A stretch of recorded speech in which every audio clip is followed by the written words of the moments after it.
एक बार एक साधु से एक सम्राट को प्रेम हो गया। जापान की घटना है। सम्राट रोज रात निकलता था घोड़े पर सवार होकर अपने राज्य का चक्कर लगाने।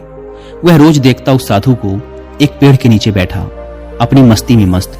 कभी नाचता साधु, कभी बांसुरी बजाता, कभी गुनगुनाता गीत, और कभी चुपचाप बैठा रहता, आसमान के तारों को निहारता। सम्राट जब भी उस रास्ते से गुजरता तो हर बार रुक जाता। वह खुद को उसकी छवि देखने से रोक न पाता। कुछ क्षण वहीं खड़ा होकर उसकी मस्ती को चखता और फिर अपने घोड़े पर सवार होकर वहां से चला जाता। धीरे धीरे सम्राट को इतना रस हो गया उस साधु में कि समय कब बीत जाता उसे पता ही न चलता। वह खड़ा रहता दूर चुपचाप एक झाड़ी के पीछे, उस साधु की मस्ती को देखता परखता। मस्ती भी ऐसी थी कि खुद भी मस्त होकर महल वापस लौटता। अब तो यह उसका रोज का काम हो गया था। लेकिन एक दिन इतना भाव विभोर हो गया कि जाकर साधु के चरणों में गिर पड़ा और बोला, महाराज, अब यहां और न रहने दूंगा। बारिश का मौसम करीब आ गया है। वृक्ष है ये, कैसे रहेंगे आप बारिश में इस वृक्ष के नीचे? महल चलकर मुझ पर कृपा करो, मुझे अपनी सेवा का अवसर दो। यह सुनते ही वह साधु तोड़कर खड़ा हो गया, अपनी झोली उठा ली और कहा, चलो। यह देखकर सम्राट को बड़ा आश्चर्य हुआ। सम्राट कह तो रहा था कि महल चलो, लेकिन उसे प्रसन्नता होती यह सुनकर जब साधु कहता कि कौन सा महल, कैसा महल, हम जहां हैं वहीं खुश हैं। हम महलों वगैरह में नहीं जाते। हमने तो कपड़ों, गहनों, महलों इत्यादि का त्याग कर दिया है और तू हमें वहीं ले जा रहा है। सम्राट के मन में तो साधु से यह शब्द सुनने की अपेक्षा थी। अगर साधु ने यह सब कहा होता तो सम्राट उसके चरणों में गिरकर थोड़ी और विनती कर लेता। लेकिन साधु एक बार में ही चलने को तैयार हो गया तो इससे सम्राट थोड़ा सदमे में आ गया। वह सोचने लगा कि कहीं मैंने कोई गलती तो नहीं कर दी, कहीं इस आदमी ने मेरे साथ कोई चालबाजी तो नहीं की। यह कोई महल में ही घुसने की तरकीब तो नहीं है कि यहां बैठकर बांसुरी बजाता ही रहा जब तक कि मैं इस पर मोहित नहीं हो गया। कहीं यह मेरे ऊपर ही तो जाल नहीं फेंक रहा था? कहीं यह सिर्फ कांटा ही तो नहीं था मछली को फांसने का? मूर्ख हूं मैं जो इस चक्कर में पड़ गया। अब तो कुछ बोल भी नहीं सकता। इसने एक मौका भी तो ना दिया बोलने का। इसने एक बार यह भी तो ना कहा कि नहीं नहीं, मैं यहां बहुत मजे में हूं। क्या गर्मी, क्या बरसात, हमारे लिए सब एक हैं। सम्राट ने साधु की तरफ देखते हुए मन ही मन सोचा, क्या साधु है ये? आराम की बात आते ही तुरंत मान गया। सम्राट के मन से साधु के प्रति सारा सम्मान ही खत्म हो गया। सम्राट यह सब सोच रहा था कि तब तक वह साधु सम्राट के घोड़े पर चढ़कर बैठ गया। सम्राट को जिंदगी में पहली बार पैदल चलना पड़ा, जबकि वह साधु बड़े आनंद से घोड़े पर बैठकर जा रहा था। सम्राट के दिल को बड़ी चोट लगी। वह मन ही मन खुद को कोसने लगा कि यह तो मैंने बहुत जल्दबाजी कर दी, बहुत बड़ी गलती हो गई मुझसे इस साधु को पहचानने में। लेकिन अब सम्राट अपनी बात से पलट भी नहीं सकता था, अपनी जवान का पक्का जो था। सम्राट ने मन ही मन खुद से कहा, अब यह पड़ा रहेगा महल में, इतने सारे फालतू लोग पड़े हैं और अब यह भी पड़ा रहेगा। लेकिन अब सम्राट के मन से उस साधु के लिए प्रेम और सम्मान पूरी तरह से नष्ट हो चुका था।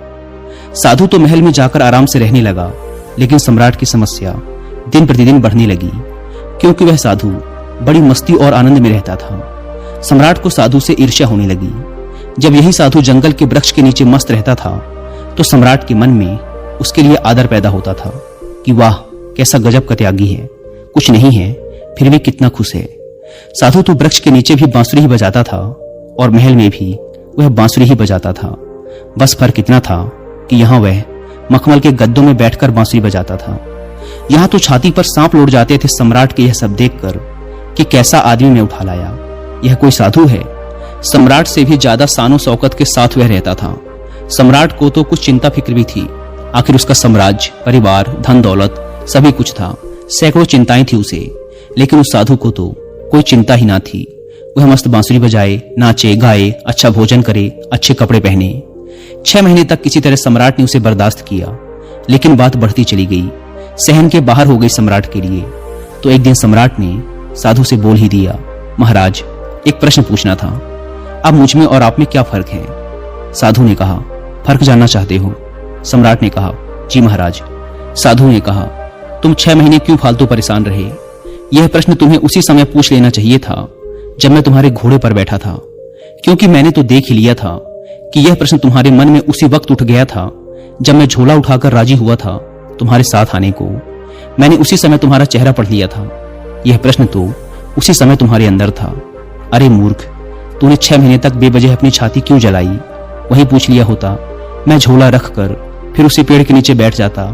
कैसा संकोच, किस बात की लाज रखी तुमने? लेकिन मैं इंतजार ही कर रहा था कि आखिर कब तक तुम पूछते हो। तो फिर कल सुबह फर्क बता ही देता हूं तुम्हें, लेकिन हाँ, नगर के बाहर जाकर बताऊंगा। अगली सुबह सम्राट जल्दी सोकर उठा। उत्सुक था यह जानने को कि आखिर क्या फर्क है। सम्राट ने सोचा कि आखिर क्या फर्क हो सकता है। मुझे तो कुछ नहीं लगता। खाना जो मैं खाता हूं वही खाता है और मुझसे भी ज्यादा मांगे करता है कि ये लाओ वो लाओ। मैं जिस कमरे में रहता हूं उससे भी आलीशान कमरे में रहता है। मेरा 2-3 नौकरों से काम चल जाता है और ये दिन भर 15-20 को उलझाए रखता है। इसकी जरूरतों का कोई अंत ही नहीं है, मांगे ही चला जाता है। कपड़े शानदार पहनता है जिससे कोई देखे तो समझे कि यह मेरा कोई मंत्री इत्यादि है। यह स्वयं इस महल का सम्राट दिखाई पड़ता है। कम से कम महल के बाकी लोग मुझसे डरते तो हैं, लेकिन इसकी आंखों में तो डर नाम की कोई चीज ही नहीं है। बस पूरे दिन अपनी मस्ती में मस्त होकर बांसुरी बजाता रहता है। अब देखूं तो आज क्या फर्क बतलाता है। दोस्तों, मैं यहाँ पर एक रेलेवेंट ऑडियो बुक भी रिकमेंड करूंगा जिसका नाम है the heavenly life by James Allen, जो कि आपको मिलेगी कुकू एफएम ऐप पर। यह ऑडियो बुक हमें जिंदगी को खुशी और मस्ती के साथ जीना सिखाती है। इस ऑडियो बुक के खत्म होने तक आप इस बात के लिए कन्विंस हो जाएंगे कि आज में जीना और जिंदगी को खुशी और मस्ती के साथ जीना ही जीवन जीने का सही तरीका है। और जिन्हें कुकू एफएम के बारे में नहीं पता, यह इंडिया का लीडिंग ऑडियो शो प्लेटफॉर्म है जिसे 15 लाख से भी ज्यादा हिंदी एक्टिव पेड सब्सक्राइबर्स ने चुना है, क्योंकि यहाँ पर मिलते हैं 10,000 से भी ज्यादा ऑडियो शोज, वो भी 7 इंडियन लैंग्वेजेस में। और इसमें हर महीने 4200 घंटों से भी ज्यादा का न्यू कंटेंट अपलोड कर दिया जाता है और हर दिन 1.5 लाख घंटों से भी ज्यादा का कंटेंट ऑडियंस के द्वारा सुना जाता है। वैसे इस प्लेटफॉर्म का मंथली सब्सक्रिप्शन पड़ता है 99 रुपीज का, लेकिन अगर आप यूज करते हैं कूपन कोड WI50 तो आपको इसके फर्स्ट मंथ के सब्सक्रिप्शन पर मिलेगा 50% का डिस्काउंट, यानी ये आपको पड़ेगा 99 की बजाय सिर्फ 49 रुपीज का। इस ऐप को डाउनलोड करने की link description and first comment पर मिल जाएगी। आइए कहानी पर वापस लौटते हैं। सम्राट पहुंच गया सुबह सुबह साधु के कमरे में। वहां पहुंचकर देखा तो भौचक्का रह गया। वह साधु वही पुराने कपड़े पहने हुए जो वह वृक्ष के नीचे पहनकर बैठता था, एक हाथ में झोला और दूसरे हाथ में बांसुरी लिए तैयार खड़ा था। सम्राट को देखते ही साधु ने कहा, चले महाराज। इसके बाद वो दोनों महल से बाहर निकल आए। चलते चलते नगर की नदी पार हो गई। कुछ देर बाद वो नगर से काफी दूर निकल आए। सम्राट ने पूछा, अभी और कितना चलना है? साधु ने कहा, बस थोड़ी देर और। चलते चलते सुबह से दोपहर हो गई तो सम्राट ने कहा, बस अब और आगे नहीं, जो भी कहना है यहीं पर कहो। साधु ने कहा, मैं तो आगे चलता हूं, तुम साथ चलते हो कि नहीं? सम्राट ने थोड़ा क्रोधित होते हुए कहा, मैं कैसे चल सकता हूं? मैं तुम्हारी तरह फकीर थोड़ी ना हूं जिसे किसी बात की कोई परवाह नहीं।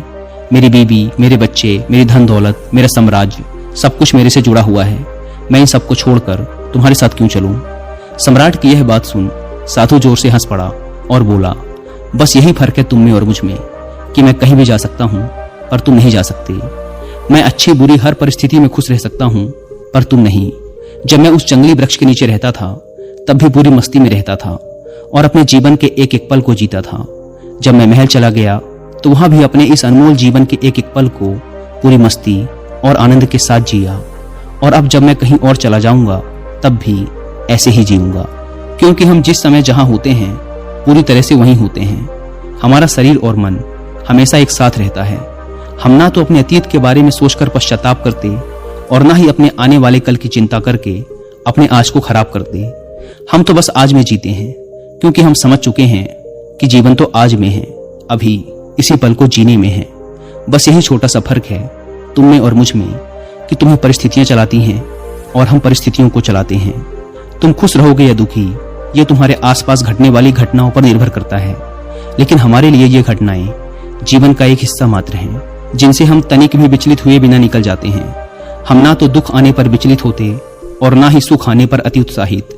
हम हर परिस्थिति में खुद को मस्त और स्थिर रखते हैं, क्योंकि हमने जान लिया है कि ना तो दुख सदा रहने वाला है और ना ही सुख, इसीलिए हर हाल में मस्त रहते हैं। अचानक सम्राट को महसूस हुआ कि अरे, ये मैंने क्या कर दिया? इतने अद्भुत आदमी को गंवा दिया। 6 महीने इसके साथ रहा पर एक दिन सत्संग भी न कर पाया। सत्संग करता भी क्या खाक। मेरे मन में तो यही चल रहा था कि यह तो एकदम साधारण आदमी निकला, खोटा सिक्का निकला जिसके ऊपर सोने की पालिश पुती हुई थी, लेकिन अंदर से मिट्टी निकला। यह सब विचार आते ही सम्राट ने तुरंत साधु के पैर पकड़ लिए और कहा, नहीं महाराज, आगे नहीं जाने दूंगा। साधु ने कहा, देख, मुझे कोई परेशानी नहीं है, ये रहा तेरा घोड़ा, मैं फिर इसी पर बैठकर महल वापस चला जाऊंगा, लेकिन फिर तुझे परेशानी होगी। यह सुनते ही सम्राट के मन में फिर वही विचार आया कि अरे, यह तो फिर आसानी से मान गया। साधु ने कुछ देर तक सम्राट की आंखों में बड़े ध्यान से देखा और फिर कहा, लेकिन नहीं, अब मैं वापस नहीं आऊंगा, क्योंकि तू फिर नहीं सुधरेगा, फिर तुझे परेशानी होगी, फिर तू मुझसे ईर्ष्या करेगा और रात दिन परेशान रहेगा। हमारा क्या, हम तो सन्यासी हैं, हमारे लिए महल और जंगल सब एक समान हैं, हमें कोई समस्या नहीं, क्योंकि जिसे समस्या है वह सन्यासी ही नहीं। मेरी बांसुरी जैसे महल में बजती थी, वैसे ही जंगल में भी बजेगी और बजती ही रहेगी। इतना कहकर वह साधु वहां से चल देता है और सम्राट वहीं खड़ा खड़ा उस साधु को जाता हुआ देखता रहता है। दोस्तों, इस कहानी से दो बातें सीखने को मिलती हैं। पहली, कि इंसान किसी भी चीज की इज्जत तभी तक करता है जब तक वह चीज उसके पास नहीं होती। फिर वह वस्तु या इंसान मिल जाने के बाद व्यक्ति उसे उचित सम्मान देना बंद कर देता है और फिर उसे अपनी इस गलती का एहसास तब होता है जब वह वस्तु या इंसान उसके जीवन से चला जाता है। जैसे उस सम्राट को वह साधु तब तक बहुत त्यागी और महान प्रतीत हो रहा था जब तक वह जंगल में रहता था, लेकिन जैसे ही वह सम्राट के साथ उसके महल चला गया, सम्राट उसे तुच्छ समझने लगा और उससे पीछा छुड़ाने का प्रयास करने लगा। लेकिन फिर वही साधु उससे दूर चला गया तो फिर वह सम्राट को उपयोगी प्रतीत होने लगा। इसीलिए किसी भी व्यक्ति को बहुत ही सोच समझकर अपनाओ, लेकिन जब अपनाओ तो उसे ठुकराओ मत। दूसरी सीख, परिस्थिति चाहे जैसी भी हो, हर हाल में मस्त रहो, ठीक उस साधु की भांति जो जंगल में भी उतनी ही मस्ती के साथ रहता था जितनी मस्ती से वह महल में रहता था। सुख और दुख के प्रति समान भाव रखना ही जीवन जीने का सही तरीका है। यही बात श्रीमद् भगवद गीता में भी कही गई है और गौतम बुद्ध ने भी अपने उपदेशों में यही कहा है कि अतीत के लिए पश्चाताप मत करो, भविष्य की चिंता मत करो, केवल वर्तमान के हर पल को पूरी जागरूकता और आनंद के साथ जियो, तभी तुम्हारा जीवन खुशी और शांति से भर पाएगा। दोस्तों, आशा करता हूं कि आपको यह कहानी पसंद आई होगी और इस वीडियो से काफी कुछ सीखने को मिला होगा। वीडियो खत्म करने से पहले एक बार फिर याद दिला दूं कि कुकू एफएम पर द हेवनली लाइफ बुक के हिंदी ऑडियो बुक को सुनना ना भूलें और मंथली सब्सक्रिप्शन पर 50% डिस्काउंट के लिए आप WI50 कूपन कोड का इस्तेमाल भी कर सकते हैं। धन्यवाद।